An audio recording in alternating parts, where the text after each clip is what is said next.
રાજકોટમાં સ્થાનિક સ્વરાજ્યની ચૂંટણી નજીક આવતાની સાથે જ કોંગ્રેસ આક્રમક મૂડમાં આવી ગયું છે।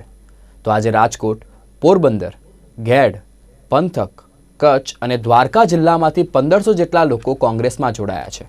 તો કોંગ્રેસે એવી પણ જાહેરાત કરી છે કે ચૂંટણીમાં 50% મહિલા અનામત હેઠળ ટિકિટ આપવામાં આવશે।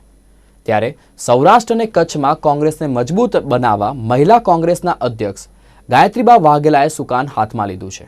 ત્યારે ગાયત્રીબા વાઘેલાએ જણાવ્યું હતું કે જય Thakar education and charitable trust જે પોરબંદર, ઘેડ પંથક, કચ્છ અને દ્વારકા જિલ્લામાં સેવા કરી રહ્યા છે, જેના 1500 જેટલા લોકો આજે કોંગ્રેસમાં જોડાયા છે।